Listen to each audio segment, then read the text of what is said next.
Hi hello friends, good afternoon all of you.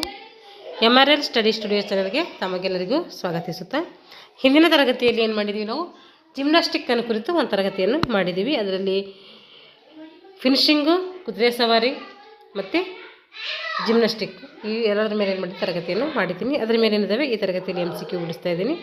ಯಾರೆಲ್ಲ ಆ ತರಗತಿ ನೋಡಿಕೊಂಡು ಆ ತರಗತಿ ಒಂದ್ಸರಿ ನೋಡಿಕೊಂಡು ಆಮೇಲೆ ಈ ತರಗತಿಯನ್ನು ವೀಕ್ಷಿಸಿ ಅಂತ ಹೇಳ್ತಾ ಇವತ್ತಿನ ತರಗತಿಯನ್ನು ಪ್ರಾರಂಭಿಸೋಣ. ಇಲ್ಲಿ ಮೊದಲನೇ ಪ್ರಶ್ನೆ ನೋಡ್ರಿ, ಯಾವ ದೇಶದಲ್ಲಿ ಜಿಮ್ನಾಸ್ಟಿಕ್ ಪ್ರಾರಂಭ ಆಯಿತು ಅಂತೇಳಿ. ಜಿಮ್ನಾಸ್ಟಿಕ್ ಎಲ್ಲಿ ಫಸ್ಟ್ ಪ್ರಾರಂಭ ಆಯಿತು ಅಂದರೆ ಅದು ಗ್ರೀಸ್ನಲ್ಲಿ. ಇಂಪಾರ್ಟೆಂಟು. ಜಿಮ್ನಾಸ್ಟಿಕ್ ಪ್ರಾರಂಭಿಸಿದವರು ಯಾರು ಅಂದರೆ ಅದು ಗಟ್ಸ್ಮತ್. ಎಲ್ಲಿ ಪ್ರಾರಂಭ ಆಯಿತು ಅಂದರೆ ಗ್ರೀಸ್ ದೇಶದಲ್ಲಿ ಪ್ರಾರಂಭ ಆಯಿತು. ಯಾರು ಪ್ರಾರಂಭ ಮಾಡಿದ್ರು ಅಂದರೆ ಗಟ್ಸ್ಮತ್ ಅವರು ಪ್ರಾರಂಭ ಮಾಡ್ತಾರೆ. ಜಿಮ್ನಾಸ್ಟಿಕ್ ಎಂಬ ಪದ ಯಾವ ಪದದಿಂದ ಬಂದಿದೆ? ಜಿಮ್ನಾಸ್ಟಿಕ್ ಯಾವ ಪದದಿಂದ ಬಂದಿದೆ ಅಂದರೆ ಗ್ರೀಕ್ ಪದವಂತ ಜಿಮ್ನೋಸ್ ಎಂಬ ಪದದಿಂದ ಬಂದಿದೆ. ಇದರಿಂದ ಬಂದಿದೆ, ಇದು ಜಿಮ್ನೋಸ್ ಎಂಬ ಪದದಿಂದ ಬಂದಿದೆ. ಹಾಗಾದರೆ ಜಿಮ್ನೋಸ್ ಅಂದರೆ ಏನು ಅಂತಂದರೆ ಅದು ಬೆತ್ತಲೆ ಅಂತ ಅರ್ಥ. ಜಿಮ್ನೋಸ್ ಅಂದರೆ ಏನು? ಬೆತ್ತಲೆ ಅಂತ ಅರ್ಥ. ಅದು ಜಿಮ್ನಾಸ್ಟಿಕ್ ಅಂದರೆ ಏನು ಹಾಗಾದರೆ ಅಂತಂದರೆ ಉಪಕರಣ ಸಹಿತ ಮತ್ತು ಬರಿಗೈನಲ್ಲಿ ನೆಲದ ಮೇಲೆ ಮಾಡುವಂಥ ಚಟುವಟಿಕೆ. ಉಪಕರಣ ಸಹಿತ, ಉಪಕರಣ ಇಟ್ಕೊಂಡು ಬರಿಗೈನಲ್ಲಿ ನೆಲದ ಮೇಲೆ ಏನು ಮಾಡ್ತೀವಿ, ಆ ಚಟುವಟಿಕೆಯನ್ನು ಮಾಡ್ತೀವಿ. ಅದಕ್ಕೆ ಜಿಮ್ನಾಸ್ಟಿಕ್ ಅಂತೇಳಿ ಕರಿತೀವಿ. ಯಾರನ್ನು ಫಾದರ್ ಆಫ್ ಸ್ಕೂಲ್ ಜಿಮ್ನಾಸ್ಟಿಕ್ಸ್ ಅಂತೇಳಿ ಕರಿತೀವಿ ಅಂದರೆ ಅಡಾಲ್ಫ್ ಸ್ಪೈಸ್ ಇವರನ್ನು ನಾವು ಹೇಳ್ತೀವಿ. ಜಿಮ್ನಾಸ್ಟಿಕ್ ಒಂದು ಸ್ಕೂಲ್ನ ಜಿಮ್ನಾಸ್ಟಿಕ್ ನೋಡ್ರಿ, ಯಾರನ್ನು ಫಾದರ್ ಆಫ್ ಸ್ಕೂಲ್ ಜಿಮ್ನಾಸ್ಟಿಕ್ ಅಂತ ಕರಿತೀವಿ ಅಂದರೆ ಜಿಮ್ನಾಸ್ಟಿಕ್ನ ಫಾದರ್ ಯಾರು ಅಂತ ಅರ್ಥ ಇದೆ. ಅವ್ರು ಯಾರಂದರೆ ಅಡಾಲ್ಫ್ ಸ್ಪೈಸ್ ಅವರು. ಇವರು ಸ್ವಿಟ್ಜರ್ಲೆಂಡ್ನವರು. ಇಲ್ಲಿ ಮೇಲೊಂದು ಪ್ರಶ್ನೆ ಬಿಟ್ಟು ನೋಡ್ರಿ, ಜಿಮ್ನಾಸ್ಟಿಕ್ ಜನಕ ಯಾರು ಅಂತಂದರೆ ನೆಂದರ್ ಥಾಲ್ ಅವರು. ಇವರು ಕಾಡು ಮನುಷ್ಯ ಪೋಗ್ ಅಂತ ಕೂಡ ಇವರಿಗೆ ಕರೀತಾರೆ. ಫೆಡರೇಷನ್ ಆಫ್ ಇಂಟರ್ನ್ಯಾಷನಲ್ ಜಿಮ್ನಾಸ್ಟಿಕ್ ಯಾವಾಗ ಪ್ರಾರಂಭ ಆಯಿತು ಅಂತಂದರೆ ಅದು 1881ರಲ್ಲಿ. ಫೆಡರೇಷನ್ ಆಫ್ ಇಂಟರ್ನ್ಯಾಷನಲ್ ಜಿಮ್ನಾಸ್ಟಿಕ್ ಯಾವಾಗ ಪ್ರಾರಂಭಿಸಿದವರು ಯಾರು ಅಂದರೆ ಯಾವಾಗ ಪ್ರಾರಂಭ ಆಯಿತು ಅಂದರೆ 1881. ಯಾರು ಪ್ರಾರಂಭಿಸಿದ್ರು ಅಂದರೆ ನಿಕೋಲಸ್ ಕಾರ್ಪಸ್ ಏನು ಮಾಡ್ತಾರೆ, ಫೆಡರೇಷನ್ ಆಫ್ ಇಂಟರ್ನ್ಯಾಷನಲ್ ಒಂದು ಜಿಮ್ನಾಸ್ಟಿಕ್ಕನ್ನು ಪ್ರಾರಂಭ ಮಾಡ್ತಾರೆ. ಅದು ಎಲ್ಲಿ ಅಂದರೆ ಬೆಲ್ಜಿಯಂನಲ್ಲಿ. ಜಿಮ್ನಾಸ್ಟಿಕ್ ಫೆಡರೇಷನ್ ಆಫ್ ಇಂಡಿಯಾ ಯಾವಾಗ ಪ್ರಾರಂಭ ಆಯಿತು? ಜಿಮ್ನಾಸ್ಟಿಕ್ ಫೆಡರೇಷನ್ ಆಫ್ ಇಂಡಿಯಾ ಪ್ರಾರಂಭ ಆಗಿದ್ದು 1951. ಜಿಮ್ನಾಸ್ಟಿಕ್ ಚಟುವಟಿಕೆಗಳ ಪ್ರಕಾರಗಳು ಯಾವ್ಯಾವು ಅಂದರೆ rhythmic gymnastic, acrobatic gymnastic, trampoline gymnastic, ಸ್ಪರ್ಧಾತ್ಮಕ ಜಿಮ್ನಾಸ್ಟಿಕ್. ಎಷ್ಟು ಪ್ರಕಾರ ಇದಾವೆ ಇದರಲ್ಲಿ?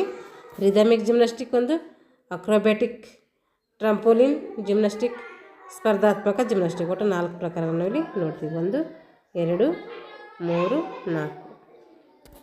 ಪುರುಷರು ಮಾಡುವ ಜಿಮ್ನಾಸ್ಟಿಕ್ಸ್ ಯಾವುದಂದರೆ ಫ್ಲೋರ್ ಎಕ್ಸರ್ಸೈಸ್. ಪುರುಷರು ಮತ್ತು ಮಹಿಳೆಯರು ನೋಡುವಂಥ ಎಕ್ಸರ್ಸೈಸ್ಗಳು ನೋಡಿದ್ವಿ. ಫ್ಲೋರ್ ಎಕ್ಸರ್ಸೈಸ್ ಮಾಡ್ತಾರೆ, ಪೋಮೆಲ್ ಹಾರ್ಸ್ ಮಾಡ್ತಾರೆ, Roman rings, vaulting horse, parallel bar, horizontal bar. ಇವು ಪುರುಷರು ಮಾಡುವಂಥ ಜಿಮ್ನಾಸ್ಟಿಕ್. ಈಗ ಮಹಿಳೆಯರು ಮಾಡುವಂಥ ಜಿಮ್ನಾಸ್ಟಿಕ್ಗಳು floor exercise, vaulting horse, balance beam, uneven bar. ಇವು ಮಹಿಳೆಯರು ಮಾಡುವಂತಹ ಜಿಮ್ನಾಸ್ಟಿಕ್ನ ಒಂದು ಉಪಕರಣಗಳಾಗಿರ್ತವೆ. ಈಗ ಫ್ಲೋರ್ ಎಕ್ಸರ್ಸೈಸ್ನ ಚಟುವಟಿಕೆಗಳು ಯಾವ್ಯಾವು ಅಂತಂದ್ರಲ್ಲಿ balance, leaps, jumps, turns, forward roll, backward roll, cartwheel, handstand, headstand, somersault. ಇವು ಏನು ಫ್ಲೋರ್ ಎಕ್ಸರ್ಸೈಸ್ನ ಚಟುವಟಿಕೆಗಳು. ಹಾಗೆ ಜಿಮ್ನಾಸ್ಟಿಕ್ನ ಮೈದಾನ ಎಷ್ಟು ಇರ್ತೈತೆ ಅಂದರೆ 12 ಮೀಟರ್ ಉದ್ದ ಇರ್ತೈತಿ, 12 ಮೀಟರ್ ಅಗಲ ಇರ್ತೈತಿ. ಜಿಮ್ನಾಸ್ಟಿಕ್ ಯಾವ ಸ್ಥಿತಿಯಲ್ಲಿ ನಾವು ಪ್ರಾರಂಭಿಸಬೇಕು ಅಂದರೆ ಸಾವಧಾನ ಸ್ಥಿತಿಯಲ್ಲಿ ಇಟ್ಕೊಂಡು ಪ್ರಾರಂಭಿಸಬೇಕು. ಅಟೆನ್ಷನ್ ಸ್ಥಿತಿಯಲ್ಲಿ ನಾವು ಜಿಮ್ನಾಸ್ಟಿಕ್ಕನ್ನು ಪ್ರಾರಂಭ ಮಾಡಬೇಕು. ಪುರುಷರಿಗೆ ಜಿಮ್ನಾಸ್ಟಿಕ್ ಅವಧಿ ಎಷ್ಟಿರ್ತಂದರೆ ಅದು 70 ಸೆಕೆಂಡ್ಸ್ ಇರ್ತೈತಿ. ಹಾಗಾದರೆ ಮಹಿಳೆಯರಿಗೆ 90 ಸೆಕೆಂಡ್ಸ್ ಇರ್ತೈತಿ.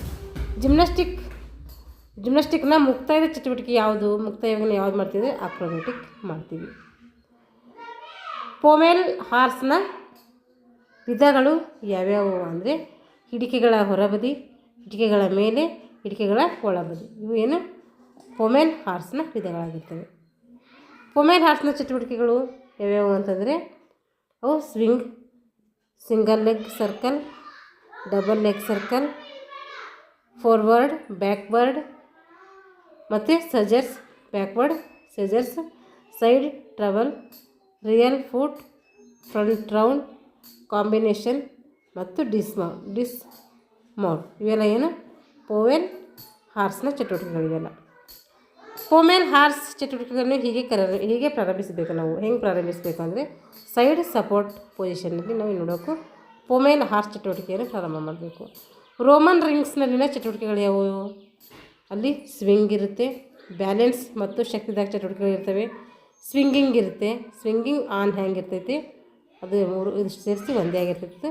ಮಸಲ್ ಹಾಫ್, ಹಾಗೆ back half rise, dislocate, inlocate, handstand, off start, front up rise, circle up to support, shoot to handstand back, somersault, dismount ಇವೆಲ್ಲ ಏನು? ಇವೆಲ್ಲ ರೋಮನ್ ರಿಂಗ್ಸಲ್ಲಿ ಬರುವಂಥ ಚಟುವಟಿಕೆಗಳಾಗಿರ್ತವೆ. ಈಗ ರೋಮನ್ ರಿಂಗ್ಸ್ ಚಟುವಟಿಕೆಯನ್ನು ಮಾಡುವಾಗ ನಾವು ಯಾವ ಸ್ಥಿತಿಯಲ್ಲಿ ಎಷ್ಟು ಸಮಯ ಇರಬೇಕು ಅಂದರೆ 2 ಸೆಕೆಂಡ್ ಇರಬೇಕು. ಇರಬೇಕು 2 ಸೆಕೆಂಡಷ್ಟು ನಾವು ಇರಬೇಕು ರೋಮನ್ ಚಟುವಟಿಕೆನ ಮಾಡಬೇಕು. ವಾಲ್ಟಿಂಗ್ ಹಾರ್ಸ್ನ ಚಟುವಟಿಕೆಗಳು ಯಾವುವು? ಇಲ್ಲಿ ಯಾವ್ಯಾವ ಮಾಡ್ತೀವಿ ಅಂದರೆ ಅಪ್ರೋಚ್ ರನ್ ಮಾಡ್ತೀವಿ, ಹಾರ್ಡರ್ ಸ್ಟೆಪ್ ಮಾಡ್ತೀವಿ, ಟೇಕ್ ಆಫ್ ಫಾಸ್ಟ್ ಪ್ಲೇಟ್ ಮಾಡ್ತೀವಿ, ಸ್ಟ್ರೇಕ್ ಫೇಸ್ ಮಾಡ್ತೀವಿ, ಪೋಸ್ಟ್ ಫ್ಲೈಟ್ ಲ್ಯಾಂಡಿಂಗ್ ಮಾಡ್ತೀವಿ. ಇವೆಲ್ಲ ಏನು ಮಾಡ್ತೀವಿ ನಾವು ವಾಲ್ಟಿಂಗ್ ಹಾರ್ಸ್ನ ಚಟುವಟಿಕೆಯಲ್ಲಿ ಮಾಡ್ತೀವಿ. ವಾಲ್ಟಿಂಗ್ ಹಾರ್ಸ್ನ ಉದ್ದ ಎಷ್ಟಿರ್ತದೆ ಅಂದರೆ 1.60 1.63 ಮೀಟ್ರ್ ಇರ್ತೈತೆ. ಪುರುಷರಿಗೆ ವಾಲ್ಟಿಂಗ್ ಹಾರ್ಸ್ನ ಎತ್ತರ ಎಷ್ಟಿರ್ತದೆ 1.34 1.35 ಇರ್ತೈತೆ. ಮಹಿಳೆಯರ ವಾಲ್ಟಿಂಗ್ ಹಾರ್ಸ್ನ ಎತ್ತರ 1.20. ವಾಲ್ಟಿಂಗ್ ಹಾರ್ಸ್ನ ಸ್ಪ್ರಿಂಗ್ ಬೋರ್ಡ್ನ ಉದ್ದ ಎಷ್ಟಿರ್ತದೆ ಅದು 1.10 ಮೀಟ್ರ್ ಇರ್ತೈತೆ. ಆಸ್ಮೆಟ್ರಿಕ್ ಬಾರ್ ಚಟುವಟಿಕೆಯನ್ನು ಯಾವ ಒಂದು ಒಲಿಂಪಿಕ್ಸ್ನಲ್ಲಿ ಸೇರಿಸಿದರು ಅಂತಂದರೆ 1952ರಲ್ಲಿ ಹೆಲ್ಸಿಂಕಿ ಒಲಿಂಪಿಕ್ಸ್ನಲ್ಲಿ ಸೇರಿಸ್ತಾರೆ. ಆಸ್ಮೆಟ್ರಿಕ್ ಬಾರ್ಗಳು ಯಾವ್ಯಾವು ಅಂದರೆ ಹೈ ಬಾರ್ ಮತ್ತು ಲೋ ಬಾರ್, ಇವೇನು ಆಸ್ಮೆಟ್ರಿಕ್ ಬಾರ್ಗಳು. ಆಸ್ಮೆಟ್ರಿಕ್ ಬಾರ್ನ ಉದ್ದ ಎಷ್ಟಿರ್ತಂದರೆ 3.50 ಇರ್ತೈತೆ, 3.5 ಇರ್ತೈತೆ. ಆಸ್ಮೆಟ್ರಿಕ್ ಲೋ ಬಾರ್ನ ಎತ್ತರ ಎಷ್ಟಿರ್ತಂದರೆ 1.5 ಮೀಟ್ರ್ ಇರ್ತೈತೆ. ಆಸ್ಮೆಟ್ರಿಕ್ ಹೈ ಬಾರ್ನ ಎತ್ತರ ಎಷ್ಟಿರ್ತಂದರೆ 2.3 ಮೀಟರ್ ಇರ್ತೈತೆ. ಆಸ್ಮೆಟ್ರಿಕ್ ಹೈ ಬಾರ್ ಮತ್ತು ಲೋ ಬಾರ್ ನಡುವಿನ ಅಂತರ ಎಷ್ಟು ಅಂದರೆ ಅಲ್ಲಿ 43 ಸೆಂಟಿಮೀಟರಿಂದ 78 ಸೆಂಟಿಮೀಟರ್ ಇರ್ತೈತೆ. ಟ್ರಾಪೋಲಿನ್ ಜಿಮ್ನಾಸ್ಟಿಕ್ಕನ್ನು ಕಂಡುಹಿಡಿದವರು ಯಾರಂದರೆ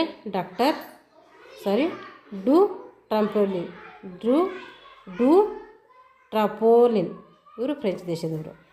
ಇವ್ರು ಟ್ರೋಪೋಲಿನ್ ಜಿಮ್ನಾಸ್ಟಿಕ್ನ ಕಂಡುಹಿಡಿದವರು ಹೆಸರಲ್ಲಿ ಇದೆ. ಇಟ್ಕೊಳ್ಳೋಕೆ ಈಜಿ ಆಗ್ತೈತೆ. ಅಕ್ರೋಬ್ಯಾಟಿಕ್ಸ್ ಯಾವ ಪದದಿಂದ ಬಂದಿದೆ ಅಂದರೆ ಗ್ರೀಕ್ ಪದದಿಂದ ಅಕ್ರೋ ಮತ್ತು ಬ್ಯಾಟಿಕ್ ಎಂಬ 2 ಪದಗಳಿಂದ ಇದು ಬಂದಿದೆ.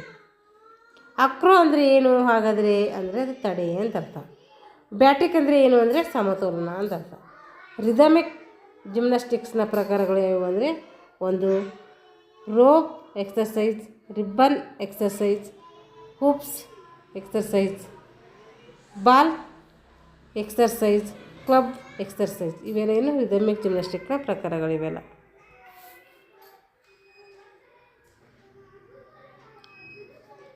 ಈಗ ರಿದಮಿಕ್ ಜಿಮ್ನಾಸ್ಟಿಕ್ನ ರಿಬ್ಬನ್ನ ಅಗಲ ಮತ್ತು ಉದ್ದ ಎಷ್ಟಿರ್ತೈತೆ ಅಂತಂದರೆ ಅದು 4ರಿಂದ 6 ಸೆಂಟಿಮೀಟರ್ ಇರ್ತೈತೆ ಉದ್ದ. ಅಗಲ ಬಂದುಬಿಟ್ಟು 7 ನೋಡ್ರಿ 4ರಿಂದ 6 ಇದು ಅಗಲ ಇದು 7 ಮೀಟರ್ ಏನು ಉದ್ದ ಇರ್ತೈತೆ. ರಿದಮಿಕ್ ಜಿಮ್ನಾಸ್ಟಿಕ್ನಲ್ಲಿ ಉಪಯೋಗಿಸುವ ಹೂಪ್ಸ್ನ ತೂಕ ಮತ್ತು ಒಳ ಸುತ್ತಳತೆ ಎಷ್ಟಿರ್ತಂದರೆ ತೂಕ ಬಂದುಬಿಟ್ಟು 300 ಗ್ರಾಮ್ ಇರ್ತೈತೆ. ಇಲ್ಲಿ 80ರಿಂದ 90 ಸೆಂಟಿಮೀಟರ್ ಒಳ ಸುತ್ತಳತೆ ಕಂಡುಬರ್ತೈತೆ. ರಿದಮಿಕ್ ಜಿಮ್ನಾಸ್ಟಿಕ್ನಲ್ಲಿ ಉಪಯೋಗಿಸುವ ಬಾಲ್ಡ್ನ ತೂಕ ಮತ್ತು ಸುತ್ತಳತೆ ಎಷ್ಟಿರ್ತೈತೆ ಅಂದರೆ ಅದು 400 ಗ್ರಾಮ್ ತೂಕ ಇರ್ತೈತೆ. 18ರಿಂದ 20 ಸೆಂಟಿಮೀಟರ್ ಸುತ್ತಳತೆ ಇರ್ತೈತೆ. ರಿದಮಿಕ್ ಜಿಮ್ನಾಸ್ಟಿಕ್ನಲ್ಲಿ ಉಪಯೋಗಿಸುವ ಕ್ಲಬ್ನ ತೂಕ ಎಷ್ಟಿರ್ತೈತೆ ಅಂದರೆ ಅದು 150 ಗ್ರಾಮ್ ಇರ್ತೈತೆ. ರಿದಮಿಕ್ ಜಿಮ್ನಾಸ್ಟಿಕ್ನ ಸಮಯ ಎಷ್ಟು ಅಂತಂದರೆ ಅದು 90 ಸೆಕೆಂಡ್ಸ್ ಇರ್ತೈತೆ.